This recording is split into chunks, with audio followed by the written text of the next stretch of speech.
स्वागत है आप लोगों का। और आइए आज अपने लोग केमिस्ट्री का एक छोटा सा पॉइंट पढ़ें और देखें कि ये इलेक्ट्रॉन की खोज कैसे हुई।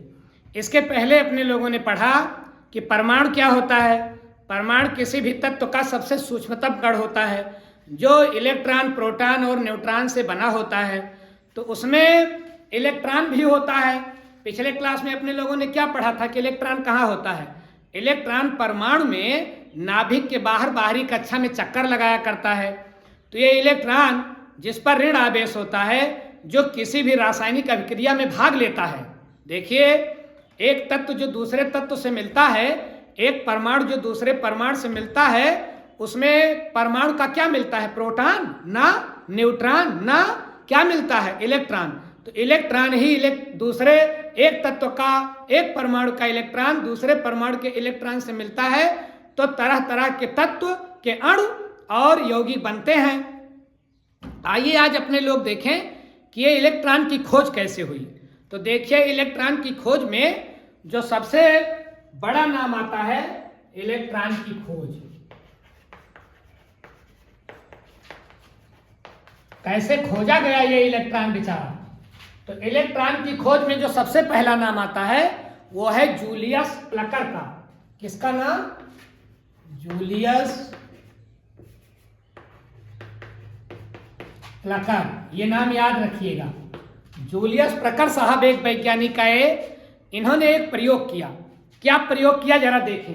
इन्होंने एक नली ली, कांच की इन्होंने एक नली ली और उस कांच की नली में इन्होंने ऐसी व्यवस्था की कि निर्वात उत्पन्न हो, मतलब दाब बहुत कम हो जाए। यहां पर वैक्यूम लगाई, वैक्यूम पंप लगाया। यहां पर क्या लगाया? एक वैक्यूम पंप लगाया और इस कांच की नली में कोई गैस भर दी। क्या भरा इन्होंने? गैस। और गैस का क्या किया? दाब बिल्कुल कम कर दिया। कितना कर दिया? 0.001 Hg, पारे पर 0.001 कर दिया, मतलब एकदम लोएस्ट प्रेशर कर दिया। इसमें एक गैस भरी नली में। ध्यान से सुनिएगा। जूलियस प्लकर साहब एक वैज्ञानिक आए। इन्होंने क्या किया? कांच की एक नली ली। कांच की नली में क्या किया? कांच की नली में इन्होंने एक गैस भरी और गैस के साथ क्या एक्टिविटी की? उसका प्रेशर एकदम लो 0.001 Hg कर दिया, पारे पर 0.001 कर दिया। Hg किसका सूत्र है? मरकरी या पारा। घबराना नहीं तो Hg देख लो तो घबरा जाओ। और इस पर क्या किया इन्होंने? एक हाई वोल्टेज सोर्स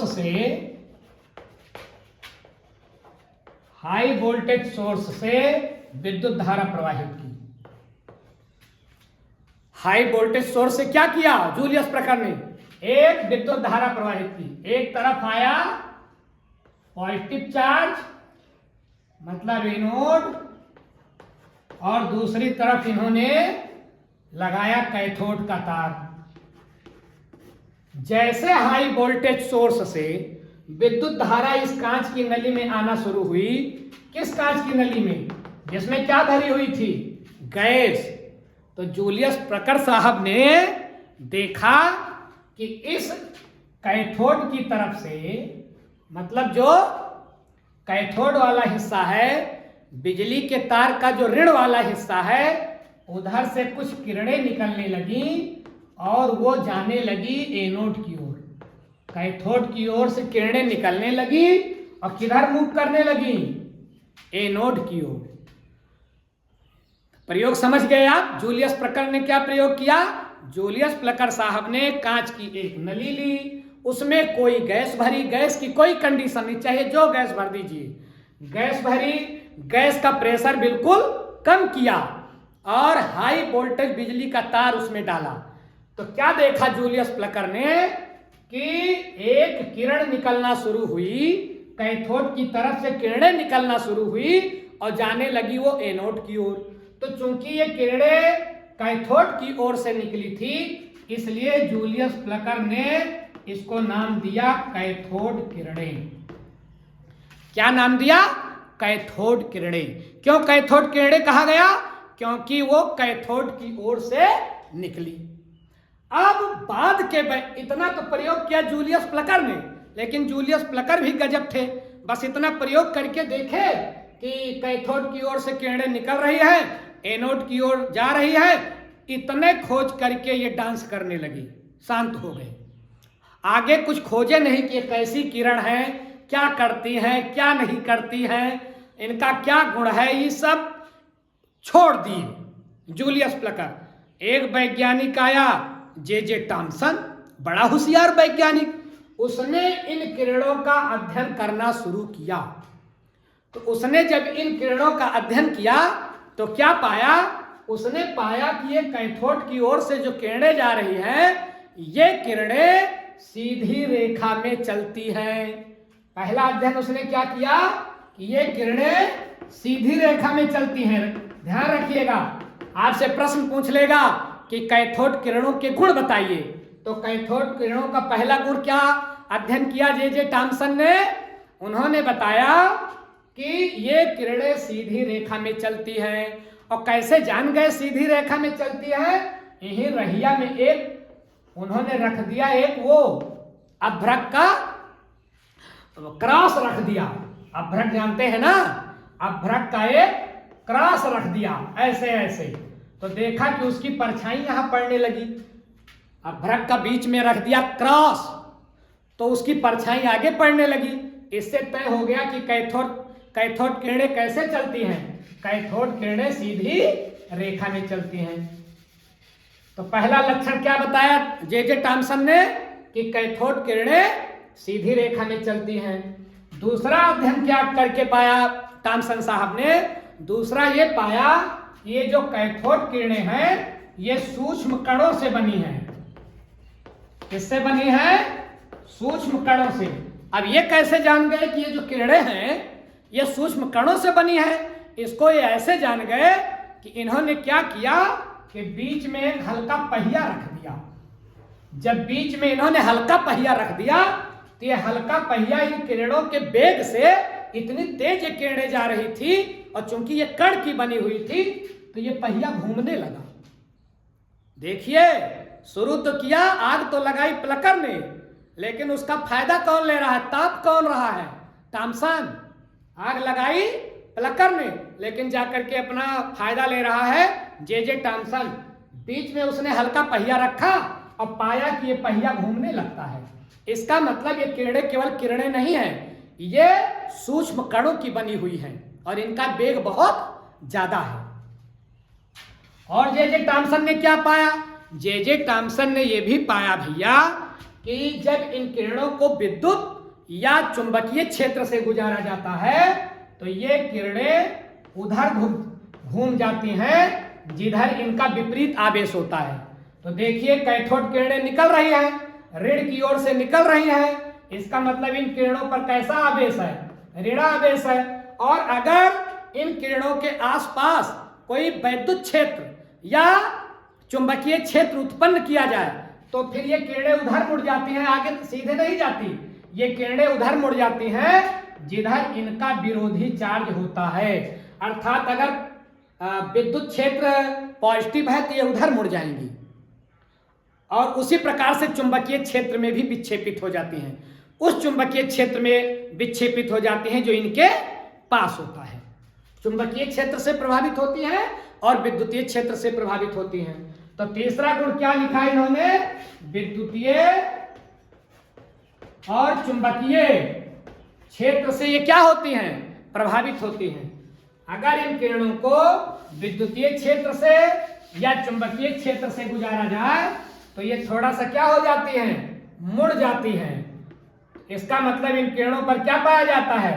आवेश भी पाया जाता है, ऋणावेश पाया जाता है, इसीलिए धन की ओर मुड़ जाती है।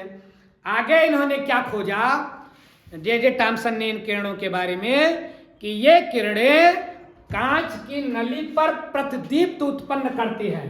तो इन्होंने क्या पाया कि ये किरणें, ध्यान से देखेंगे, ये किरणें जब आगे बढ़ते बढ़ते जाती हैं तो कांच की नली से जब टकराती हैं तो हरे रंग की प्रतिदीप्त उत्पन्न होती है।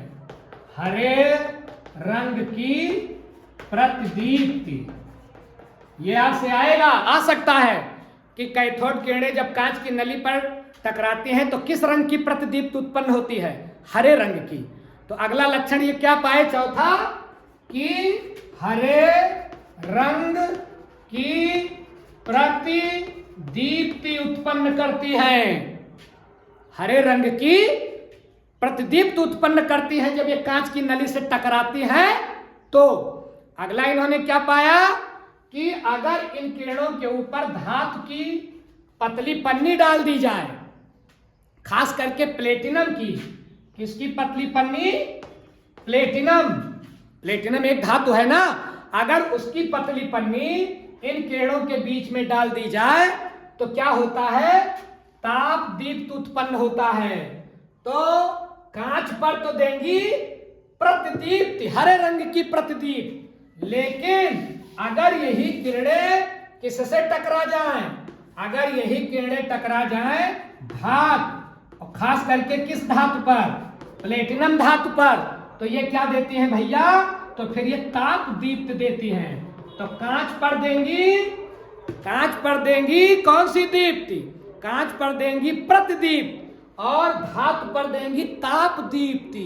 मतलब गर्म करके बिल्कुल उसको प्रकाश भी देंगी धातु से, इतना गर्म कर देंगी, इतना गर्म कर देंगी कि धातु गर्म हो जाएगी और उससे प्रकाश निकलने लगेगा, ताप दीप्ति उत्पन्न करेगा। तो धातु पर ताप दीप्ति और कांच पर प्रतिदीप्ति। कांच पर प्रतिदीप्ति देंगी, इसको रटे रखिए, और धातु पर ताप दीप्ति देगी। अगला अध्ययन क्या दिया? अगला अध्ययन इन्होंने किया इस गैस का कि ये गैसों को आयनित कर देती हैं। ये जो कैथोड किरणें हैं ये क्या करती हैं? ये गैसों को आयनित कर देती हैं, फोटोग्राफिक प्लेट को प्रभावित करती हैं। फोटोग्राफिक प्लेट को प्रभावित करती हैं। तो आपसे पूछेगा कैथोड किरणें फोटोग्राफिक प्लेट पर प्रभाव डालती हैं, नहीं डालती हैं, कुछ नहीं करती? तो प्रभावित करती हैं। कैथोड किरणें फोटोग्राफिक प्लेट को प्रभावित करती हैं। कैथोड किरणें गैसों को आयनित कर देती हैं। और ध्यान रखें, कैथोड किरणें धातु की पतली पन्नी को बेध जाती हैं। अगर इनके रास्ते में धातु की पतली पन्नी डाली जाए तो ये इसको छेद करके बाहर निकल जाती हैं। तो धातु की पतली पन्नी को बेध जाती हैं। अगर धातु की बेधना इनका गुण है, अगर इनके रास्ते में धातु की पतली पन्नी आ गई ना तो इतना फोर्स होता है कि फट से उसको छेद करके आगे निकल जाती हैं। तो धातु की पतली पन्नी को बेध जाती हैं, लेकिन प्लेटिनम जैसी धातु पर क्या करती हैं? ताप दीप्ति उत्पन्न करती हैं। और एक प्यारा गुण इनका देखिए, जे टॉमसन ने किया कि अगर ये जो कैथोड किरणें हैं जो निकल रही हैं इन कांच की नली में, ये कैथोड किरणें, एक प्यारा गुण है इनका कि ये एक्सरे उत्पन्न करती हैं। एक्सरे जानते हो? अरे भैया, हड्डी टूट जाती है कहीं एक्सीडेंट में, तो डॉक्टर फट से लिखता है एक्सरे करवाओ। तो ये एक्सरे क्या होता है? एक्सरे, ऐसी रेज एक्सरेज किरणें हैं, एक प्रकार की किरणें हैं जो अंदर तक जाकर के अपने लोगों की फोटो खींच लेती हैं। तो एक्सरे कौन उत्पन्न करता है? कैथोड। ये कैथोड किरणें कब एक्सरे किरणें उत्पन्न कर देती हैं? करती हैं जब इनको टंगस्टन जानते हैं? टंगस्टन एक धातु है जो बिजली के बल्ब में पहले के जमाने वाले जो बल्ब थे 10 रुपए वाले, उसमें जो पतरका तरवा लगा रहता था जो जलता था, जिससे प्रकाश मिलता था अपने लोगों को, वो टंगस्टन का बनता था। काहे टंगस्टन का बनता था और किसी धातु का क्यों नहीं बनता? क्योंकि टंगस्टन का गलनांक बहुत ऊंचा है, बहुत देर में टंगस्टन गलता है। चाहे जितना तेज बिजली आती थी, जल्दी से वो फ्यूज नहीं होता था, क्योंकि उसका गलनांक बहुत हाई होता था। उसका मेल्टिंग पावर, मेल्टिंग पॉइंट। तो टंगस्टन धातु या किसी ऊंचे गलनांक वाले धातु पर जब कैथोड किरणें टकराती हैं तो क्या होता है? एक्सरे उत्पन्न होता है। एक्सरे किरणें उत्पन्न होती हैं कब? ध्यान रखिएगा, ये भी पूछ सकता है कि कैथोड किरणें एक्सरे किरणें कब उत्पन्न करती हैं। तो कैथोड किरणें एक्सरे किरणें तब उत्पन्न करती हैं जब कैथोड किरणों को किससे लड़ाया जाए? टंगस्टन या ऊंची गलनांक वाली धातुओं से लड़ाया जाए तो, टकराया जाए तो जब इनके रास्ते में कोई ऐसी धातु रखें जो टंगस्टन जैसी हो, W5 टंगस्टन, ऊंचे गलनांक की, तो कैसी किरण ये उत्पन्न करेंगी? ये उत्पन्न करेंगी एक्सरे। कैसी किरण? एक्सरे। ये इनकी बहुत खास बात है। तो भैया इतना अध्ययन किया जे टॉमसन ने इन किरणों का। किन किरणों का? जिनको शुरू तो करवाया जूलियस प्लकर ने, लेकिन सारा स्टडी किया जे टॉमसन ने। और जे टॉमसन ने बताया, इतनी बात आप समझ गए। जब इतना अध्ययन कर लिया जे टॉमसन ने, तो जे टॉमसन ने बताया कि ये जो कैथोड किरणें हैं, जो कैथोड किरणें हैं, जो कांच की नली में उत्पन्न होती हैं कैथोड किरणें, ये कैथोड किरणें किनकी बनी हुई है? इलेक्ट्रॉन की। अब समझे बात? इतना अध्ययन करने के बाद बताया कि कैथोड किरणें किसकी बनी है? इलेक्ट्रॉन की। मतलब कैथोड किरणें ही इलेक्ट्रॉन हैं। तो इस प्रकार से इलेक्ट्रॉन की खोज हो गई। तो इलेक्ट्रॉन नामकरण किसने किया? जे टॉमसन ने। इसीलिए खोजा तो समझो जूलियस प्लकर ने, लेकिन जब अपने लोगों को पढ़ाया जाता है कि इलेक्ट्रॉन की खोज किसने की? जे टॉमसन। जे टॉमसन खोजे थोड़े थे। जे टॉमसन ने बताया था कि ये इसके ये गुण हैं और कैथोड किरणें इलेक्ट्रॉन की बनी हैं, लेकिन श्रेय उनको चला गया। और सही कैथोड किरणों को उत्पन्न करने की प्रक्रिया किसने शुरू की थी? जूलियस प्लकर ने। तो जे टॉमसन ने क्या बताया कि कैथोड किरणें किसकी बनी हुई हैं? इलेक्ट्रॉन की बनी हुई हैं।